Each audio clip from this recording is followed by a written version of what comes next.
6 கோடி ரூபாய் சொத்து இருக்கக்கூடிய ஒரு நபர் மாசம் வந்து ஒரு 2 லட்சம் ரூபாய் கிட்ட பாசிவ் இன்கம் ஜெனரேட் பண்ற ஒருத்தர் கார் வச்சில்ல அப்படின்னு கேள்விப்பட்டோம். அது உண்மையா? அது உண்மைதான். என்கிட்ட கார் கிடையாது, என்கிட்ட 2 வீலர் தான் இருக்கு. கார் நான் ஏன் வாங்கல அப்படிங்கிறதுக்கு வந்து எல்லாரும் சொல்றாங்க உங்கள்கிட்ட காசு இருக்கு ஆனா நீங்க யூஸ் பண்ண மாட்டீங்க, நீங்க கஞ்சூஸ் நீங்க அப்படிங்கிறாங்க. பட் ஆனா நான் வந்து பிறந்து வளர்ந்த எல்லாமே திருச்சி டயர் 3 சிட்டில 10 ரூபாயில இருந்து சம்பாரிச்சு வந்த ஆளு. எனக்கு இந்த 15 லட்சம் 20 லட்சத்துல ஒரு முடக்கிறதுங்கிறது என்னால முடியாத ஒரு காரியம். ஆனா நான் ரிச் டாட் புவர் டாட் படிக்கும் போது தான் லயபிலிட்டினா என்ன, அசட் என்னன்னு தெரிய வந்துச்சு. அதுல இருந்து எனக்கு விழிப்புணர்வு வந்துச்சு. அதுக்கப்புறம் தான் என்னோட இன்வெஸ்ட்மெண்ட் ஜர்னியை உருவாச்சு. அதனால நான் ஒரு காரை வாங்கிட்டு நான் அதை வந்து ஒரு பார்க்கிங் ஏரியால நிறுத்திட்டு, அதாவது ஒண்ணு காரை நான் வாங்கிட்டேன், ஷோரூம் விட்டு வெளில வந்துட்டேன், 15 லட்சம் ஷோரூம் விட்டு வெளியில வந்தேன், அதோட விலை என்னவா இருக்கும்?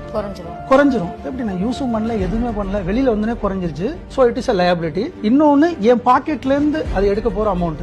ஃபர்ஸ்ட் ஆஃப் ஆல் நான் வந்து டாக்ஸை பத்தி நான் சொல்லவே வேணாம். இந்தியால நீங்க கார் எடுக்கிறதுல டவுன் பேமெண்ட், அது இஎம்ஐ போனா நான் கஷ்டகாலம், அதை நான் சொல்லவே விரும்பல. இஎம்ஐ பத்தியே பேசல. நீங்க கேட்ட கேள்வி கார் இல்ல, ஆமா ஏன் இல்ல, நான் வாங்கல, ஏன் வாங்கல, இட்ஸ் a liability. ஏன் liability? ஏன்னா நான் எடுத்து வந்து நான் வெளியில எடுத்துட்டு வந்தோடனே ரோட் டாக்ஸ், டோலு, பெட்ரோல் போடணும், சர்வீஸ் இருக்கு, சார்ஜ் இருக்கு. ஸோ எல்லாமே என் பாக்கெட்ல இருந்து போற பணமா இருக்கு. அதுக்கு பெட்டர் நான் ஒரு ஓலாவோ அல்லது ஏதோ ஒரு தானி எங்கே ஏதோ ஒரு ஆட்டோவோ இல்ல ஏதோ ஒன்று பப்ளிக் பஸ்லயே நான் போயிடுறது பெட்டர் நான் நினைக்கிறேன். ஸோ காரை வாங்கி நான் அந்த அவ்வளோ பெரிய அமௌண்ட்டை நான் முடக்கி அதை நான் வச்சுட்டு, இன்னொன்று இட்ஸ் கைண்ட் ஆஃப் ரிஸ்க். நான் ரிஸ்க் எடுக்க விரும்பல. அந்த காரை எடுத்துட்டு நான் ஓட்டிட்டு, இன்னைக்கு இருக்கிற ரோட் சேஃப்டிலாம் நீங்க பாத்தீங்கன்னா இந்தியாவில கேட்க வேணாம், 10 நிமிஷத்துல உங்க வீட்டுக்கு ஃபுட் வருது. 10 நிமிஷம் வருதா? அப்படின்னா என்ன சேஃப்டி, ரோட் சேஃப்டி நம்ம இந்தியன்ஸ் ஃபாலோ பண்ணணும். அதாவது சொல்ல வேண்டிய அவசியமே இல்லை. காரில் உண்மையை சொல்ல பண்ணோம்னா, நான் கேள்விப்பட்டேன் ஷோரூம்ல என் ஃப்ரெண்ட் ஒருத்தர் சொன்னாரு, இப்போ ரீசெண்டா கப்புள்ஸ் எல்லாம் நம்ம கார் வாங்குறது ரீல்ஸுக்காக வாங்குறாங்க. ரீல்ஸ் போட்டு அதுல வியூஸ் வரணுங்கிறதுக்காக வாங்குறாங்க. என்னங்க இது கொடுங்க, இதையாவது விடுங்க. நீங்க துபாயில போனீங்கன்னா கார் ஏன் வாங்குறாங்கன்னா, காரோட விலை 50 லட்சம் 60 லட்சம் அவங்க ஊர்படி. கார் நேம் பிளேட் இருக்குல்ல, 56 கோடி கார் நேம் பிளேட் 1 டிஜிட்ல வரும். அந்த ஊர் எப்படின்னா நம்மளோட அவன் 10 அடி மேல போயிட்டான்.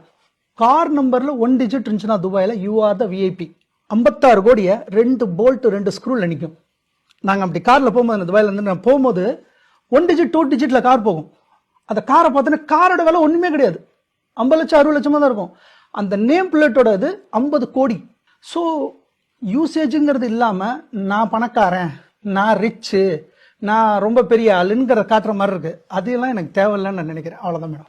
சரி, இந்த ஒரு பர்டிகுலர் கொஸ்டின் உங்ககிட்ட வச்சதுக்கான காரணம் வந்து, நீங்க சொன்ன மாதிரி நிறைய பேர் வந்து இப்போ ஒரு வேலைக்கு போனா 1 வருஷமோ 2 வருஷத்துலயோ ஒரு ஸ்டேட்டஸ் சிம்பிளா உடனே வந்து ஒரு கார் வாங்கிடுறாங்க. அதுவும் எப்படி வாங்குறாங்கன்னா இஎம்ஐ போட்டு கார் வாங்கிடுறாங்க.